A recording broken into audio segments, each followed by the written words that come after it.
Rabelais, Rabelais, si ces années pour toi furent des années d'oiseau qui n'a pas pris son envol. Rabelais, Rabelais, si ces années pour toi c'est le symbole dans 10 ans de ta vie d'adolescence, une vie en oiseau mort. Rabelais, là aujourd'hui, je te restitue à toi-même.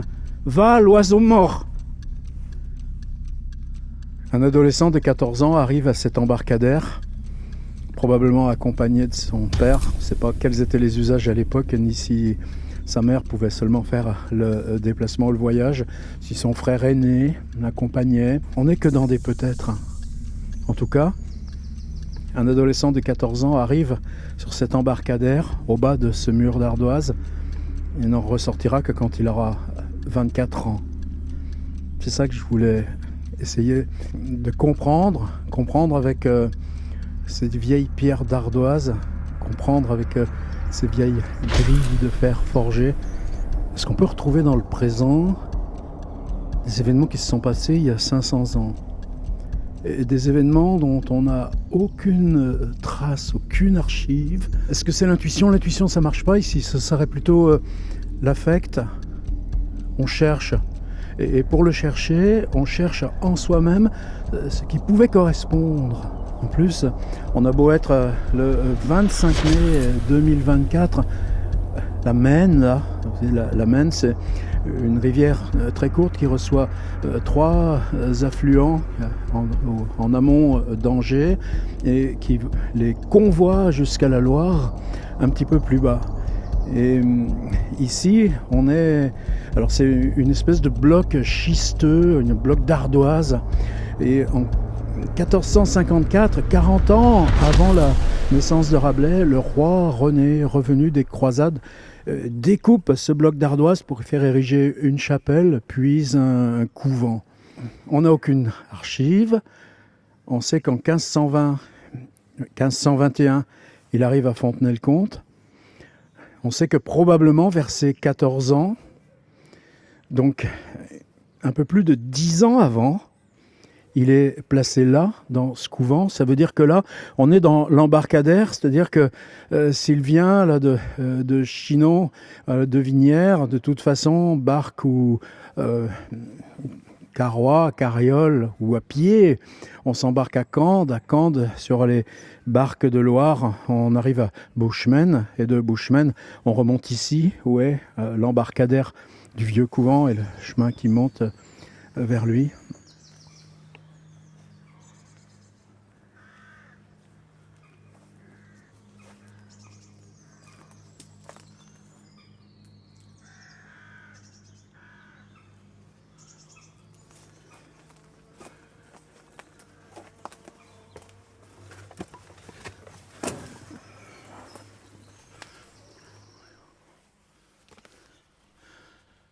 Ceci n'est pas une fiction.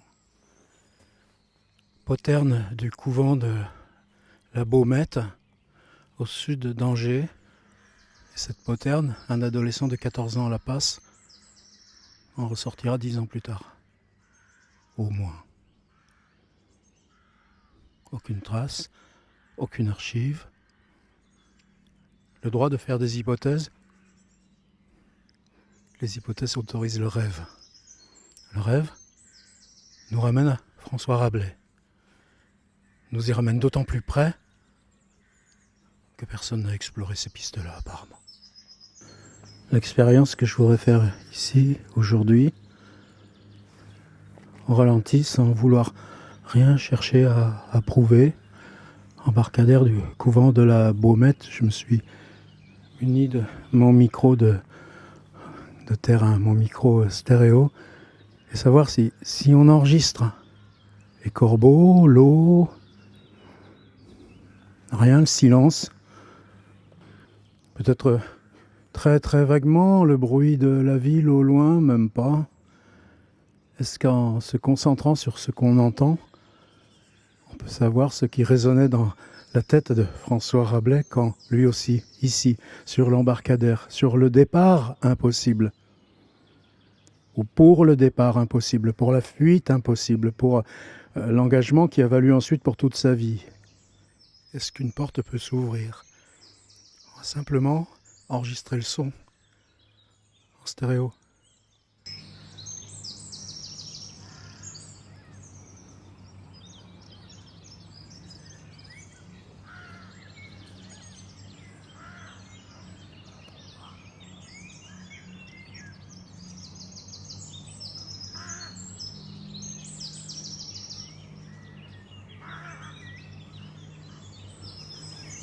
Et si l'eau a monté plus que de coutume, est-ce que ça aussi ne nous dit pas un peu des images mentales de Rabelais, de ses 14, ses 26 ans, ici.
Quelquefois, tu pourrais penser qu'il y a presque comme une malédiction des lieux. Tu arrives au couvent de la Baumette, comme Rabelais à ses 14 ans, par une route militaire. Usage civil toléré. On longe des bâtiments, des casernes. On arrive à un parking où sont des engins du génie, des engins militaires qui servent à établir des ponts sur les fleuves, les rivières. Quand tu as lu les mémoires de Lascaz, tu sais bien l'importance pour l'armée de pouvoir franchir des cours d'eau et d'inventer des matériels là, mécaniques, magnifiques matériels de 4, 6 roues pour le tracteur, 8 roues pour la remorque avec un pont qui peut se déplier d'une portée qui doit probablement faire plus de 30 mètres. Et là, dans cette unité de l'armée, au sud d'Angers, c'est leur cantonnement, leur lieu d'entraînement. Terrain militaire, défense d'entrée, article 419.5 et R644.1 du Code pénal. Quand Rabelais a été placé contre son gré au couvent de la Baumette, de ses 14 à ses 26 ans, tu crois que ce qui s'exprime aujourd'hui par la présence des grillages et de la voie militaire, usage toléré, ça dit quelque chose sur son enfermement ici? On n'affirme rien, on cherche. Quand tu arrives aujourd'hui, tu vois ça. Tu vois cette vieille pierre d'ardoise qui n'est pas du tout la pierre de Touraine, pierre sombre, pierre dure. Et on voit là sur l'espèce de falaise qui tombe à pic là sur la Maine, une entrée là qui est une entrée de service. Je pense qu'elle n'est pas de l'époque Rabelais, puisqu'il y a eu beaucoup de transformations au XVIIe ensuite. Et on voit toujours dans ces lieux clos, ces lieux avec murs, comment les arbres semblent encore une autre défense, un autre secret. Et c'est comme si on était tout au bout de la route, mais attention, c'est des bâtiments qui ouvrent sur la rivière. On naviguait par eau, par l'embarcadère, d'où on vient.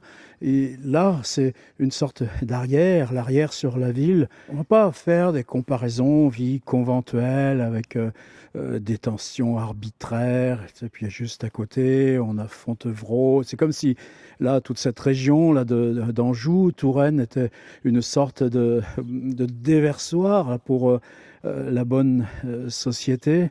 Mais n'empêche que la réalité, elle est là. On te met là à 14 ans, tu en ressortiras à 25 ou 26. Et ce qui te sépare du monde, c'est aussi quelque chose de tout à fait géographique et spatial. C'est le mur. On t'enferme dans l'infranchissable. La porte s'est ouverte, la porte s'est refermée. C'est ouvert le 3e dimanche de chaque mois à la visite. J'aimerais bien voir le cloître, je reviendrai. La porte s'est ouverte, la porte s'est refermée. Sur Rabelais, elle s'est ouverte probablement, il est né en 1594, mais on n'a même pas d'archives, même pas de date. Donc ça pourrait être vers 1508, 1510, quand il a entre 14 et 15 ans. Ce qu'on sait, c'est que 10 ans plus tard, en 1520, un de ses futurs commensaux au couvent franciscain de Fontenay-le-Comte se plaint d'être le seul à s'intéresser aux études. Et qu'en 1521, on est sûr que Rabelais y est, puisqu'avec lui, ils correspondent avec Budet. Vous prenez la biographie de Mireille Huchon, livre de référence, livre inépuisable, avec l'honnêteté, la rigueur qui la caractérise. Elle nous dit l'histoire de Rabelais commence en 1520, la première mention écrite qu'on ait, c'est-à-dire de toute cette période. Sur quoi je me base, moi ? Bon, bien sûr, c'est une tradition qui s'est transmise oralement, mais pas seulement. On a toujours eu des traces écrites que Rabelais y fut novice, mais rien que l'enceinte vide. Par contre, vous savez, dans les papiers de Rabelais que sa fille va contribuer à transmettre et qui seront publiés sous le nom de 5e livre, on a ce chapitre avec les trop-disseux. Qu'est-ce que c'est, les trop-disseux ? Dans une famille, si tu as 3 garçons, les filles, on s'en occupe pas trop. Les 3 garçons, le premier va tout hériter. On veut pas diviser l'apanage familial. Ce sera le cas de Rabelais, il est le 3e. Donc le 2e, on essaye de le caser militaire si on peut. Et le 3e, eh bien, le couvent. Alors est-ce que le couvent, c'est une telle punition ? Celui-ci, il a quand même été fondé donc 50 ans avant la naissance de Rabelais. Donc c'est un établissement qui est neuf, qui est dans une ville prestigieuse, la ville justement de ce roi René, Angers, un petit peu à l'écart. Et lui installe là, sur ce rocher schisteux, il le fait déblayer pour construire cette chapelle en surplomb. Il l'appelle Baumette parce que dans l'ardoise, il y a une petite excavation et pour lui, ça renvoie à Marie-Madeleine, la Sainte Baume, etc. Ça, c'est l'histoire religieuse traditionnelle. Mais on est dans une région, par exemple, où il y a les du Bellay. Et on sait que Rabelais aura pour protecteur Guillaume de Langeais pendant les 11 ans à Turin, puis Jean du Bellay après l'exil de Metz et les dernières années à Rome. Ce seront ses protecteurs. On sait qu'ensuite, quand il échappera à ici, la Baumette, pour aller prononcer ses vœux de noviciat, c'est un couvent de même ordonnance, Cordelier, je ne sais pas quoi, je ne suis pas fort moi sur ces questions religieuses. Mais allez chez Michael Screech ou tout ça, vous trouverez toutes ces questions-là. Eh bien, Rabelais s'en va à Fontenay-le-Comte parce que là, le couvent est en ville, dans une ville avec une tradition forte, scientifique, universitaire. C'est là que s'invente l'algèbre. C'est pas rien. François Viette.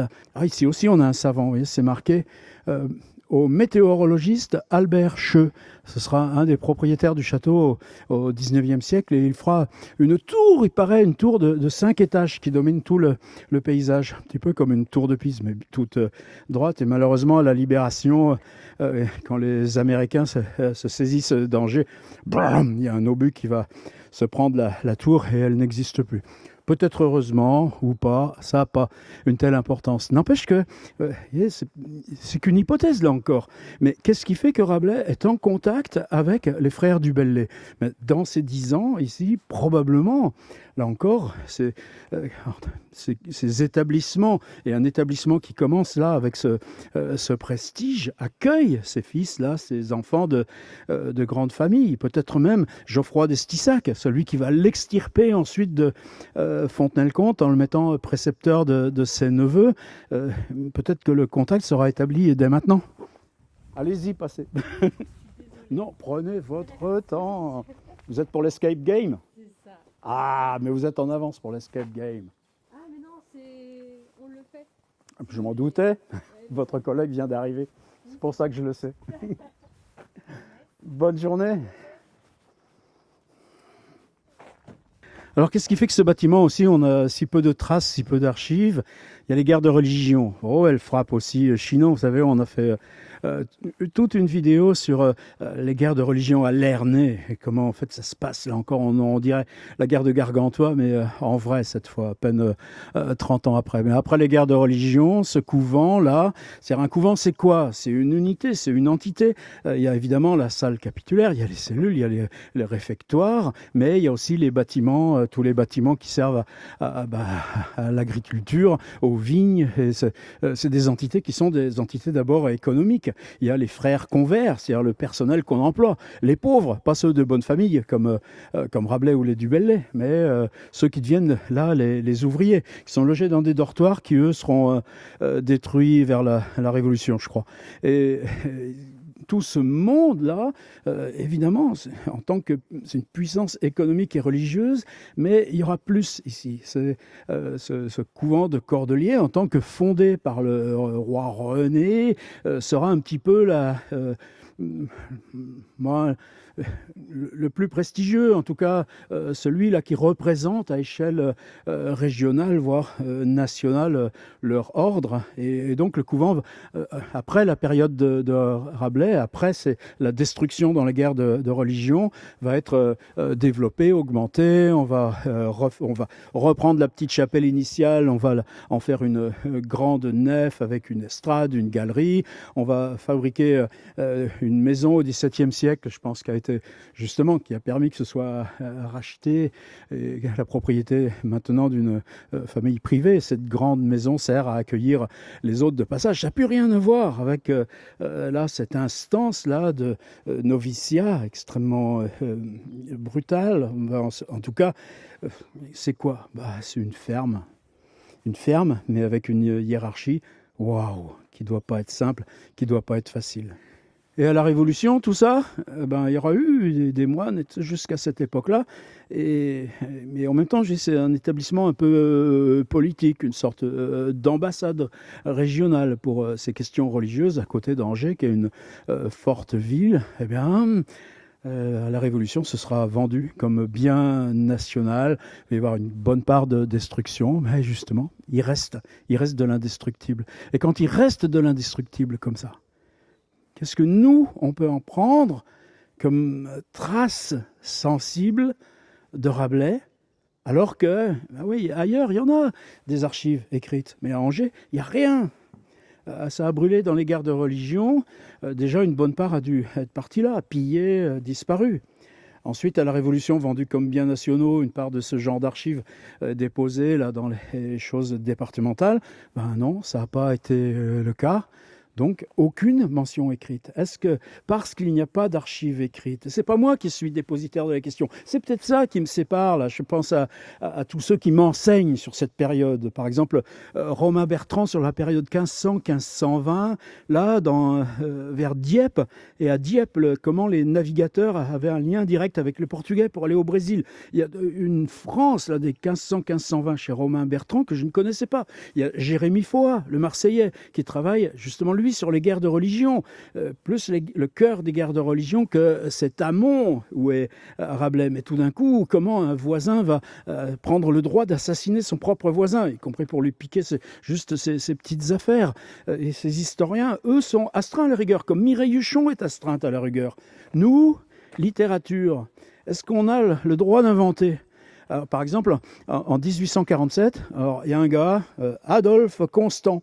Moi, je l'ai acheté à l'ABN, on peut le trouver, vous savez, dans les reprints, qui fait un roman Rabelais à la Baumette. Alors, c'est simple, tu prends tout ce que tu supposes du Rabelais traditionnel, le Rabelais paillard et grillard, le Rabelais grande gueule et tout ça, et tu prends les gars du coin, ceux dont on sait, là, un Bruno de Tartifume, par exemple. Ce Tartifume, c'est lui qui a beaucoup travaillé au XVIIe siècle sur les premières archives, là, et qui nous a raconté un petit peu ce à quoi lui avait accès avant la Révolution.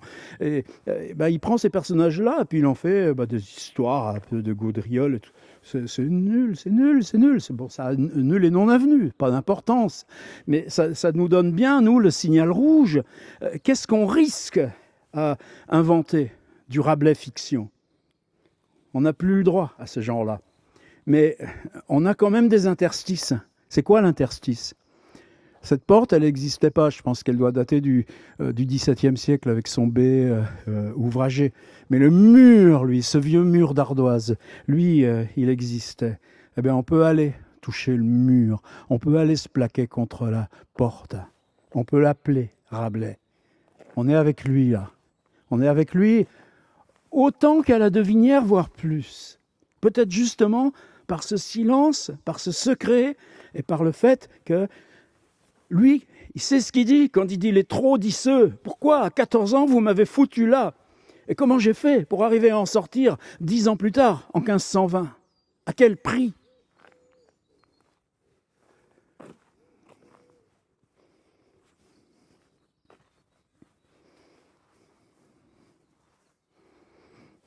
Ah non, il y a des graffitis, il y a des tags, mais je ne vais pas en ajouter un quand même. Ça se fait pas, ça sert à rien. Cet après-midi, là, c'est un rendez-vous privé, c'est un escape game. C'est un monument historique quand même. Heureusement qu'on a les escape games. Si on ne sait plus rien de Rabelais, qu'est-ce qu'on fait? Un escape game. Et les deux personnes que j'ai vues sont hyper avenantes et souriantes.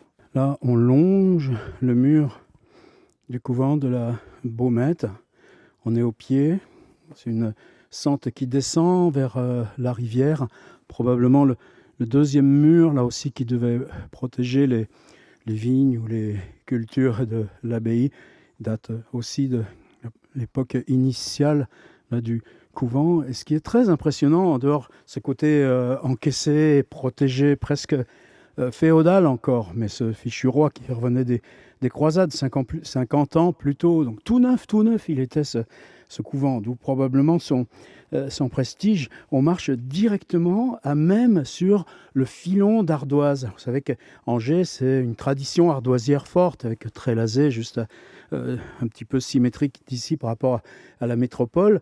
Et ce filon-là qui émerge, on voit bien sa dureté, et tout ce qui est au-dessus a été tiré. Là, ils avaient des techniques d'excavation par éclatement, masse, coin en fer, et bam, tu casses et tu sors ces plaques d'ardoise. Et là, c'est comme si on suivait, est-ce que c'est le filon ou est-ce que c'est la trace justement des excavations? Ça, je ne peux pas le savoir. Moi qui suis tellement ignorant en tout, mais qui est capable, là, de partager avec vous ce vieux filon d'ardoise que Rabelais a foulé.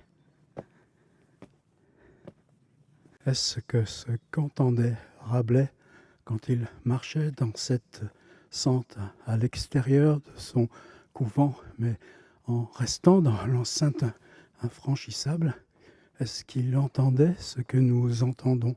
Est-ce que ce que nous entendons nous dit quelque chose de Rabelais?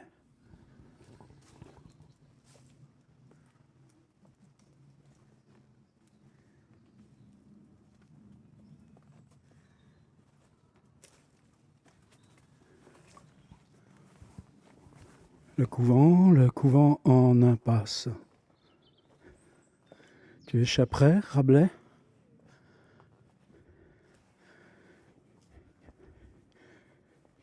Moi, c'est ça que je voulais venir voir, c'est ça que je voulais toucher. Rabelais, quand tu venais ici, non pas à l'embarcadère, mais dans cette sente sous la muraille infranchissable, que tu voyais le chemin d'eau qui s'en allait, le chemin d'eau qui pouvait te ramener chez toi. Hypothèse, hypothèse, hypothèse rêve, hypothèse fiction. C'est pas Michel Butor qui me l'aurait reproché. Je pense pas que Michel Butor soit venu là, ici, tout près de cette eau. Normalement, moins haute que ça. Normalement, on peut suivre là le bas de la muraille, mais là, les eaux poussent en plein dans le fleuve. Ça gêne pas pour moi. Quoi pensait Rabelais quand il avait un moment libre? T'as pas beaucoup de moments libres entre les premières messes matinées, vêpres et tout ça, et les heures d'études et les heures de prière. Et pourtant, les braves novices, qu'est-ce qu'on leur demandait d'autre que d'apprendre par cœur du latin et puis d'aller trimer, d'aller bosser, d'aller au moins surveiller ceux qui bossaient, faire la comptabilité des pommes de terre et des vignes et de ce qu'on cultivait, le lin probablement, le lin, le chanvre, le grand chapitre du chanvre à la fin du tiers-livre. Tu crois que c'est là qu'il l'a appris? Alors, 10 ans ici, de ses 14 ans à ses 24 ans, rêve, hypothèse, fiction. Mais on a ça pour Balzac. Tu sais, Balzac, il est évidemment le fils de son vieux papa, le comptable napoléonien en poste à la préfecture administrative de Tours, rue Nationale, et sa mère qui ensuite convole avec, et puis donc ça sera son frère, n'est que son demi-frère, et lui sera l'enfant de l'amour. Balzac, lui, non, jusqu'à ses 4 ans, 6 ans, il est en nourrice dans une sorte de ferme qui s'appelle la Grande Bretèche. C'est juste à côté d'où moi j'habite. Mais vraiment à 400 mètres, 600 mètres, un petit peu pour ça aussi, je me suis installé là. Il a gardé le nom, la Grande Bretèche, oui, dans cette histoire terrifique qu'il place à Vendôme, de maisons abandonnées. Une des histoires que je préfère de Balzac. Et ce qu'on sait, c'est qu'il échappe pour ses 14 ans. À ce moment-là, il est renvoyé du collège, vous savez quoi, en promenade 2 par 2 dans les forêts. C'est bien là où on s'aperçoit là, de cette situation aussi quasi de détention, rétention, obligation. Il avait trouvé un joli bout de bois qui ressemblait à une croix du Christ, mais avec un petit pic qui lui semblait un Christ en érection, et il avait déposé ça dans la chapelle. Est-ce qu'il avait fait ça exprès pour être fichu dehors? J'en sais rien. Mais enfin, c'est grâce à ça qu'il a été mis en pension à Paris, chez un brave bonhomme qui avait plein de pensionnaires comme ça. Ça ne devait pas être plus reluisant, mais au moins, il échappait à Vendôme. C'est ce Vendôme qu'on trouve là dans Louis Lambert. Et ce qu'on sait, c'est que de ses 6 à 14 ans, quelque chose comme ça, je n'ai pas ça complètement en tête, allez vérifier dans la très grande biographie de Roger Pierrot. Son père et sa sœur sont venus le visiter à peu près chaque trimestre. Sa mère, de ses 6 ans à 14 ans, n'est venue que 2 fois. Ça veut dire que là, l'eau, évidemment, tu prends la barque qui t'emmène à Bushman. Il y avait un trafic fluvial certainement extrêmement important entre Angers et Bushman, qui est la jonction là, de la Maine avec la Loire. Et puis ensuite, c'est facile de remonter jusqu'à Saumur, et de Saumur jusqu'à Cande, ou à Cande, soit tu remontes la Vienne jusqu'à Chinon, soit tout simplement tu marches à pied. Ces gens-là marchent à pied. Tiens, regarde, quand ils parlent des cataractes du Nil, ils parlent qui fait un bruit qui s'entendait de 3 journées loin, comme est longue la distance de Paris à Tours. Donc, 3 jours, tu fais 3 jours pour faire 240 kilomètres de Paris à Tours, dit Rabelais. Eh bien, là, pour aller jusqu'à chez lui, disons en gros, c'est 60. Alors, est-ce que tu dormais en route ou est-ce que tu te débrouillais pour partir à l'aurore? Tiens, comme le moine, quand il part là dans le Gargantua pour l'escarmouche, on part à l'aurore, on part quand à peine on distingue encore, on est bien avant ce que Rabelais appelle l'aube des mouches. Et donc, est-ce que simplement, même une fois par an, pour les fêtes, il avait les fêtes de moisson, fêtes de Saint-Jean, les fêtes un peu profanes, ou les vignes, les vendanges. Il avait le droit, tu crois, entre ses 14 et ses 26 ans, de repartir là pour 2 jours, 4 jours, 6 jours chez lui, et puis revenir, en tout cas si c'était une fois par an. Mais je suis même pas sûr. Donc, quand on parle détention, c'est pas des mots qu'il faut utiliser. Ils n'ont pas de sens là dans ce contexte. J'aurais tellement aimé faire le tour là, le long de la muraille extérieure avec ce vieil escalier d'ardoise. J'aurais voulu l'avoir dans mon plan, mais ça fait rien. On a la Maine, on a les oiseaux, et c'est ça que je voulais. Il pensait à quoi? À Rabelais, de ses 14 à ses 26 ans.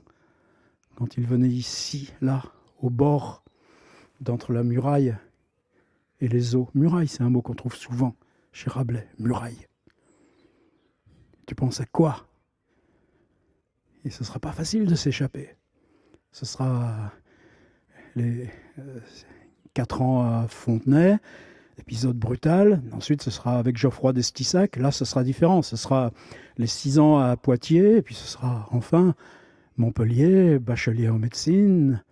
Et il a quel âge? Il a 38 ans, Rabelais, quand il publie Pantagruel, son premier livre. 40 ans, quand il publie Gargantua, son deuxième livre. Ah ouais, après, ils font pas de vieux os, ces gens-là.